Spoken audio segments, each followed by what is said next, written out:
Hey guys, it's Hegemony here, and I want to go over the Korean fire drill Marauder. And the reason why I call it Korean fire drill is because I'm sure you guys are familiar with the Chinese fire drill action. It's pretty much like you're in a car and then you run around a circle in it, and that's kind of what it reminded me of, because Seongbon is often just running around your totem.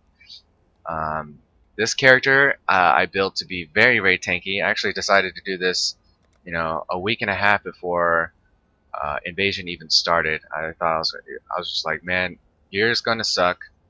You're not gonna have any gear. You're not gonna have any currency, and Searing Bond works very well. So I proceeded to level up as a Marauder, getting these life nodes, life and armor. And with the revamp of the Marauder tree, there was a lot of hybridization within these health nodes. So now the access to life nodes also come with a lot of armor.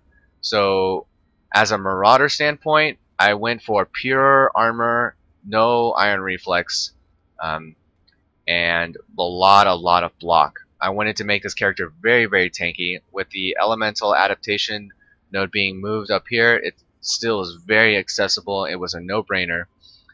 These are some of the nodes that I just fall in love with. Diamond Skin, Lightning Resistance, and Cold Resistance. These all give you max res. So as you can see, I'm standing at a very comfortable 79 all res with some change. And the reason why I do spec, I understand that I do have extra nodes like these 10 all res nodes for shield while equipping a shield. It is way over the cap, but I like to be safe, because the #1 killers in Nemesis is getting cursed and getting bursted. We have the Judgment Apparatus casting Ellie Weak and Lightning Balls. We have Flammability Firestorms, and we have Frostbite, Rima, Freezing Pulse Traps, Rain of Ice, things like that. And those are the things that are going to be the true killer. So I built this character to be tanky enough to handle almost anything in Invasion. As you can see, I have 70% block chance thanks to 4% granted by Tempest Shield. I run everything. I run a couple things on mana, mainly my Searing Bond totems, and I do everything else off Blood Magic. My regen is fairly decent. I have 43% spell block. This is the big kicker here. This is what makes me very tanky. I'm not using a Saphil's Frame. I'm just using the Stone of Lazwar, which gives me 50% additional block chance applied to spells, and then I have the Templar node right here, which gives me 12. So all in all, I have 62% chance all my block gets converted into spell block. So having very comfortable resist, decent armor. Obviously, there's a lot of improvement. I can get like 700 more armor on my chest, up to like 700 on my helmet. Gloves can get to like 600, no problem. Boots, same thing. 500 is really good. So my gear is kind of lacking. My belt can get up to like 400. So you can get very good and efficient nodes. I do plan on getting armor mastery and armor, this extra endurance charge. I'm level 87 at the moment. I have 310 life regen, and I have a 9-second immortal call, and that's mainly due to these buff duration nodes. It's 45% increased duration to my curses and my immortal call. Obviously, this immortal call can go much longer because it's not quality, and the quality is the same as the level. So once it hits 20, I'll be re-rolling this to level 1, 20%, and then leveling up very fast. So at the moment, I'm sitting at a 9-second immortal call, and my increased duration also can improve by 1 level and 9 quality. So expect to see a much longer immortal call, probably up to near 11 seconds, no problem. I use Elemental Weakness, and I also have Enfeeble on a swap. In the event that we run into a deadly or a threatening invader, I'll swap to Enfeeble to Curse. So we'll look at my Searing Bond DPS. It's not the best, but it's 54-42. On my weapon, I have +2 to fire gems. The 15% spell damage is not boosting any of my fire degen damage, but the fire 25% fire damage is. The mana and the mana regen are also nice. I'd much rather be using a scepter so that I can use leap slam versus lightning warp. I use lightning warp with reduced duration to try to navigate, escape, or get out of those sticky situations. But yeah, this is for the most part my weapon, and it's only linked with increased burning damage and minion and totem elemental resistance. So the only links that will increase your Searing Bond DPS is Empower and burning damage. The rest you probably want to use on a weapon that does plus level, because the way Searing Bond scales is best with the level of the gem. However, I don't have an Empower, and Empower would increase its HP, because every time you level up your totem, it does gain a base amount of HP, so it would be a very good choice. However, I don't have the luxury of having an Empower. So we take a look at the damage nodes on my tree. I only have Holy Fire, this damage cluster right here, and Immolation. I picked up these because these are pretty decent burn damage, but they also come with life regen, and that's also something that I'm building my character around. It's got the tankiness feel of like the Immortal Wukong. I can easily get one more endurance charge next level, but we'll take a look at my life regen. My life regen is 310 with 5 endurance charges. It'll go up about 10 more with another endurance charge, and then popping the Immortal Call. Very nice stun immunity, very tanky. And the reason why I chose Searing Bond with this particular setup is because most of the damage will come through the weapon, through the scaling of the gem level and the actual gem, and the increased burning damage. So this build does not require a 5-link. If I had a 4-link and the weapon wasn't good enough to warrant Searing Bond in there, I'd probably put like increased item rarity, and then after that maybe even faster casting, until I had enough money to buy a leveled up Empower. This is an extremely effective for how much it costs. I would say if you combine all my gear together, I would say it probably costs somewhere around 2 exalts, 2 maybe 3 exalts from leveling. And all these gems are like all non-quality. I leveled them myself or found them myself. What's also nice is when you're leveling up, you can use a weapon like this, a Rumvarax, and just run your Searing Bond on a 3-link with minion, totem, elemental resistance, and increased burn. And a Rumvarax combined with Piranda's Shield will provide you so much survivability. It's insane. 60 all res. Who cares about the reduced rarity of items? You're just trying to level, get through Merciless, and not die.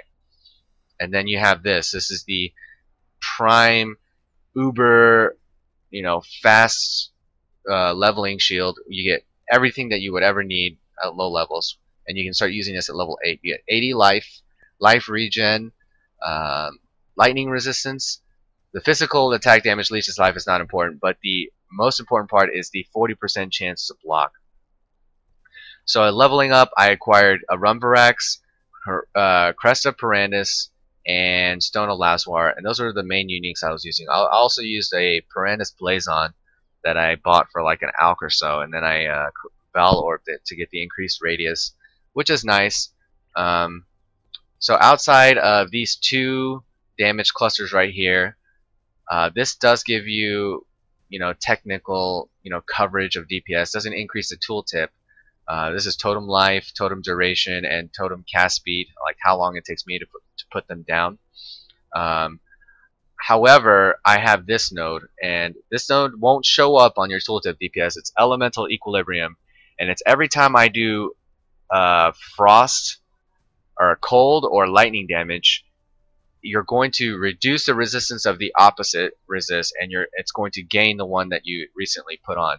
So what I have is, since I have Ancestral Bond says you can't deal damage yourself with skills, meaning I can't self-cast Ice Nova and apply any damage. It would do 0 damage. Would it hit the mob? Yes, it would hit the mob, but it wouldn't do any damage.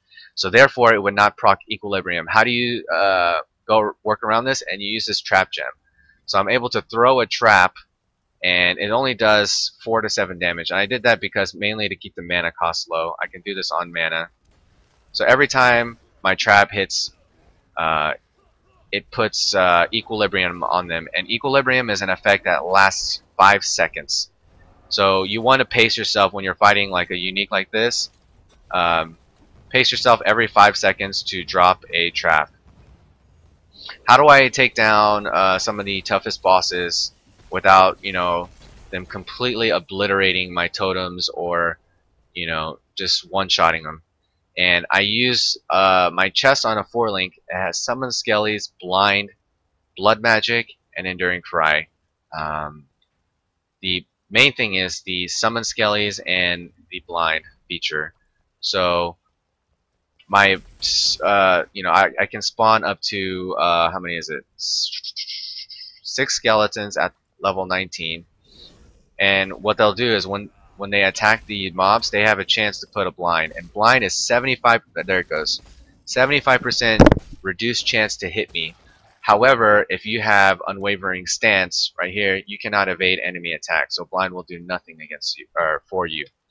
So blind is like a debuff from my skellies. So what I'll do is I'll usually make like a football goal like this, and then the boss will be somewhere in the middle, and I'll just feed the boss skellies. So it'll distract them, like whether it be Brutus, Cole, or whatever. They'll be occupied by my summon skellies, and I can just sit back, feed skellies, and throw my traps from time to time to keep equilibrium going like that. So overall tankiness, it doesn't get too much tankier than this. The one drawback is I can't really leech life, so I heavily rely on good potion usage, which I barely use, and my 310 life regen. The reason why I chose Lionized Remorse, because it has a very good base armor chance. And this base armor chance is important because it gets multiplied by the awesome shield nodes. Testudo gives you 20% increased defenses from shield. So the armor is being multiplied by 20 here from Testudo. It's being multiplied by 40 here from Aegis. And it's being multiplied by Phalanx, 20 right here. So I really, to put these, mini keystones or mini skill points to, its maximum efficiency, I wanted to get a really very strong armor-based shield. And since I am a Marauder, Marauders have so many hybridization of life and armor nodes that this was, the best bet. It has 33% block chance. It's not as much as Cresta Parandis, but I'm almost near block cap, and block cap is 75%. Sorry. If I were to use an anvil, that would give me max block and some block, and give me benefits for every time I do block. What I would like to do with this build is if I had a 5-link chest, I would put Tempest Shield and my auras in the 5-link, and I would move this back up here. So my Tempest Shield would now also have a chance to apply Equilibrium and Blind. It's obviously going to apply Equilibrium. If I block an attack, it's going to reflect that much lightning damage to the person, and it's going to reduce their fire and cold damage by 50 resist. So Tempest Shield Blind is something that I would like to do. I never acquired the 5-link, and don't really feel like 5-linking this piece of armor. This helmet is nothing special. Handful of chaos resist, handful of fire resist, a little bit of rarity. The life can be much higher, the strength can be much higher. I would prefer something that was like meteor, like 600 plus, with 91 plus life, and just good amount of resist. I do have quite a bit of mana and mana regen. As you can see, I reserve mana for Tempest Shield, Determination, and level 5 Clarity. And I found that this was a very good sweet spot. My rings only have 4 properties each, but the 4 properties that are on it are very strong, and they are what I need: life, mana, int, Dex. Dex is what you really struggle to get as a Marauder in general. I have 61 Dex. It's only preventing me from leveling up my blind. If I had more Dex, instead of Feeble, I probably would consider using Temp Chains. Overall, I like Temp Chains better than Enfeeble, but as you can see, I'm limited by Dex, so the Int Gem was the clear-cut way to go. I have plenty of Int. Um, the Stone of Lazwar. Now, this was I've corrupted about 8 or 9 of these. I bought just and Yovoed a bunch of these next, and I really wanted to get the 4% spell block, 3%, or the regular block, or the +1 to max resistance, but I couldn't get them. I obviously don't need 29 int on this implicit. All it does is give me mana, and I don't have any ES, so it doesn't scale any of my ES. So I would gladly trade 30 int for some extra or additional block or extra plus max. It would make my character so much tankier, or I would accept additional curse. So there's a bunch of implicits on an amulet that I would love to have that I don't. This would make the character so much stronger if I could dual curse, or if I could what's it called? Have higher resist or block chance. So curses that are very good, both are Enfeeble and Ellie Weak are very good candidates, but it's also good to level up a vulnerability because you want to increase your synergy when you run with attack-based characters. I have a level 19 vulnerability that I was using, so whenever you play with like Spectral Throw, Split Crits, or Dual Strike, Heavy Strike, whatever physical attack-based build, vulnerability is much more group-friendly. It's not going to be that much less in damage. I feel like vulnerability at the earlier levels outdoes the elemental or flammability curse because it's a flat 40% increased damage from level 1. As you can see, cursed enemies take 40% increased damage from damage over time. However, when the gems start leveling up, like this one, you can see it's enemies lose 47 elemental resistance. That is very, very good. Let's see if I have a non-level vulnerability. There you see, level 1, it does 40% increased damage over time. So I would level Enfeeble, Vulnerability, and Elemental Weakness. And I would continue to use Vulnerability until you get to that phase where Elemental Weakness is just better.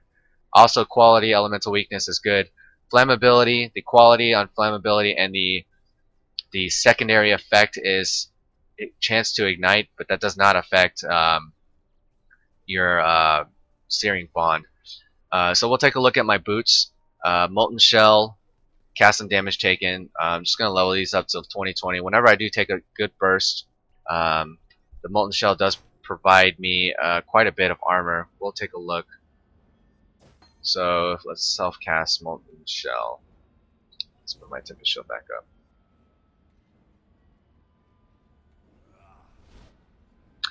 And since I have increased duration nodes, it's also nice. It makes my Molten Shell a lot longer. So my armor went up 1406, probably around a little over 3k. If I pop Molten Shell with a Granite, I can get up to 33,174, and that's quite a bit of armor and armor mitigation, especially running with 5 or 6 endurance charges. You're going to be very, very tanky against physical. One thing that I do struggle with is Chaos Resist. It's very, very low. I'm always trying to look for pieces that will give me more. These boots are just general boots. Movement speed, life, and fire and cold. Gladiator plates, plate mail in general. I don't know if this is intended, but plate mail slows your penalty. However, when you use something like a glorious plate does not suffer any movement speed penalties. It is probably, it's probably best to start off with an astral when you're resist or struggling, but let me see if I have a glorious plate that I can show you. It is insane. Like, I'm always looking for a very good glorious plate because I'll be running so much faster Let's take a look. You see my movement speed. I have 30 movement speed on my boots, but I have this shield which slows my movement speed because it's a very heavy shield. We'll take off my um, Lionized Remorse, and it took me, or brought me up to 22. But however, I'm going to switch to a Glorious Plate, and you can see that it suffers no movement speed penalty. So you can get Glorious Plates with very, very high armor. You won't get the sweet all-res implicit from an Astral Plate, but I mean, if you can get these to roll properly, you will run very, very fast. Add a Lionized Remorse, you're running at 19. It's a lot better than 12. So mobility, mobility, mobility. It's like one of the key things to survive in an Invasion League. I would recommend the Glorious Plate, but starting out, it's probably safer to go with the Astral to get the all-res. What else? Alright, let's take a look at the tree again. So the duration nodes are what makes me tank against physical. I don't plan on going past athleticism and this life node.